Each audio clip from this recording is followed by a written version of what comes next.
Jean-Marie Psaud, bienvenue à ce numéro 2 de Info Santé. Donc aujourd'hui, nous allons aborder le sujet de l'infarctus du myocarde, qu'on appelle plus particulièrement la crise cardiaque. Donc, ça concerne un organe qui est l'organe principal, avec le cerveau, du corps humain. C'est le cœur. Si le cœur s'arrête, on meurt. C'est notre organe moteur. Le cœur, que je vous ai schématiquement représenté ici, est un muscle. Comme tous les organes, il doit être alimenté. Il est alimenté donc par le sang. Donc, c'est lui qui alimente le corps humain, mais également, il s'auto-alimente. Comme tout muscle, comme tout organe, il a besoin d'être nourri. Cet apport nutritionnel et en oxygène est apporté par le cœur. En rouge, vous avez les artères. Donc en fait, ce sont les tuyaux, le système veineux, qui envoie le sang oxygéné, riche en oxygène. En bleu, c'est le système veineux, c'est-à-dire que c'est le sang qui revient au cœur une fois qu'il est chargé, cette fois-ci, de déchets et qu'il a utilisé tous les aliments, qu'il a distribué tous les aliments et l'oxygène à travers l'organisme. Comme je vous ai expliqué tout à l'heure, le cœur est un organe. Il a besoin lui-même d'être auto-alimenté. Pour ce faire, on voit à la surface du cœur, en rouge, des artères pour le nourrir et en bleu, les veines qui vont permettre de récupérer le sang qui a été utilisé pour le bon fonctionnement du cœur. Entre la paroi du cœur et les vaisseaux, nous avons une peau qui recouvre le cœur. Qu'est-ce que c'est que l'infarctus du myocarde? C'est un peu comme au premier chapitre qu'on a vu ensemble concernant les AVC et les AIT.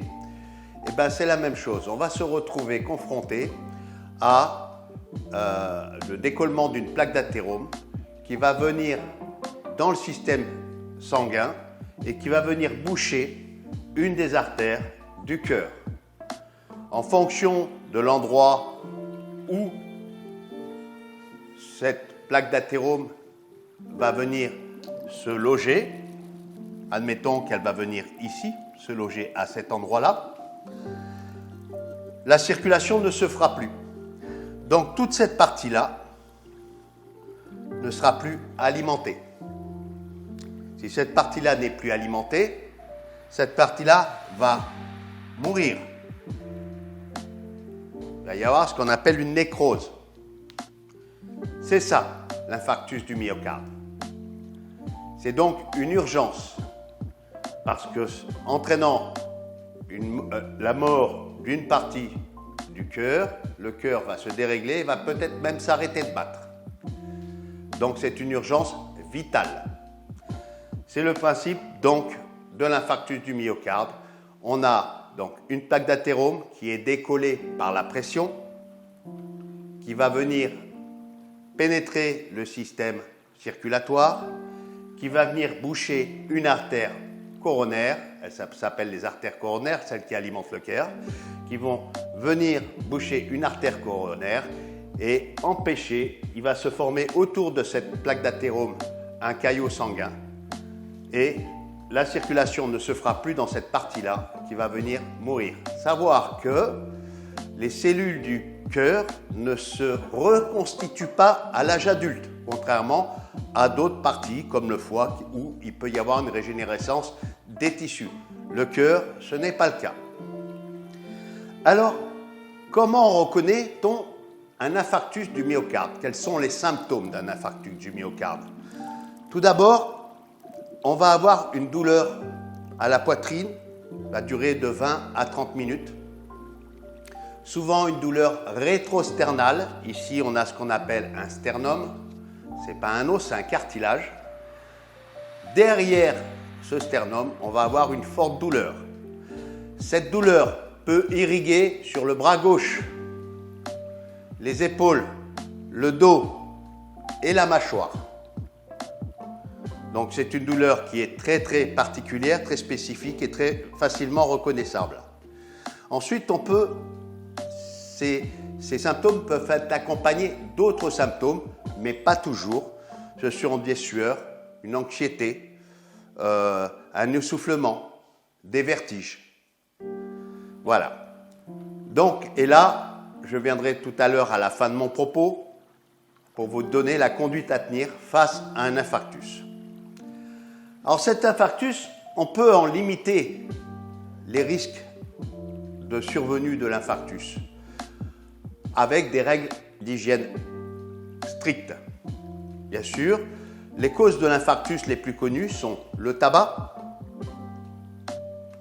le cholestérol, c'est-à-dire toutes les graisses animales, ces graisses qui vont circuler dans le sang et qui vont provoquer ces plaques d'athérome, et le diabète. Ce sont les trois principales causes connues qui favorisent l'arrivée d'un infarctus. Comment on le traite, cet infarctus? Il se traite essentiellement en milieu médical, voire chirurgical. C'est une urgence absolue, il ne faut pas perdre de temps. Si on agit dans les 90 à 120 minutes, les urgences vont préconiser ce qu'on appelle une angioplastie, c'est-à-dire schématiquement, ici, nous avons l'artère, le dépôt. Ils vont faire rentrer par une voie, la fémorale ou la sous-clavière, ou par une autre artère, ils vont faire rentrer un fil qui va aller jusque dans l'endroit qui est bouché, jusqu'ici. Hop, ils vont venir et ils vont mettre en place un ressort. Ce ressort-là, il va gonfler et venir comprimer les plaques de façon à rétablir une circulation normale. Au-delà de ces 120 minutes, après, il y a une autre solution, c'est la thrombolyse. C'est-à-dire que le même médecin va vous injecter un produit qui va dissoudre le caillot. Donc voilà essentiellement le traitement de l'infarctus du myocarde. Bien sûr, tout cela se faisant en urgence dans les hôpitaux. Maintenant, comment on fait? Quel est nous particuliers quand on se retrouve face à un infarctus?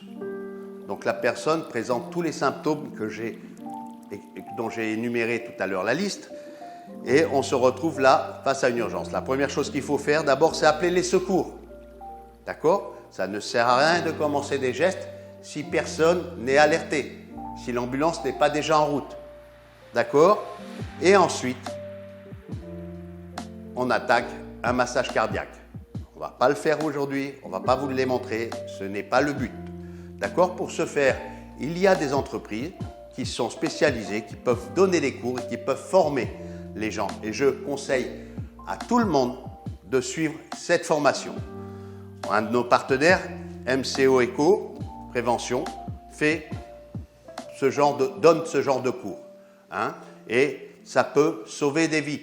Un massage cardiaque sauve 10% des vies lorsqu'il est pratiqué suite à un infarctus du myocarde. C'est important. Mais il y a encore mieux. Et c'est ce qui devrait se généraliser dans tous les endroits qui reçoivent du public. Ce sont ce qu'on appelle le défibrillateur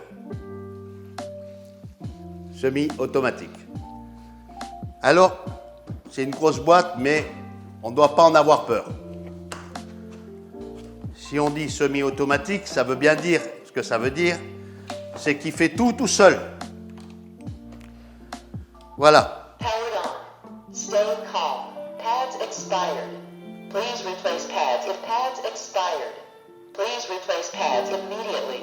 Remove clothing from patient's chest. Apply pads as shown on pads. Voilà. Pour ça que je vous dis c'est simple, parce qu'en fait, il vous explique tout. C'est lui qui parle à votre place. Et notre partenaire MC Éco-Prévention fournit ce genre d'appareil et qui parle également en khmer. Il suffit simplement de faire ce que l'appareil vous dit. Il y a 2 patchs à mettre et c'est lui qui va tout faire. Qui va vous dire s'il faut appuyer sur le bouton ou pas appuyer sur le bouton. il va de lui-même à l'intérieur faire ce qu'on appelle un électrocardiogramme et qui va déterminer le besoin d'un choc électrique qui va pouvoir faire redémarrer le cœur ou pas. C'est lui qui fait tout. Donc, de par cette entreprise et avec cet appareil, on sauve des vies.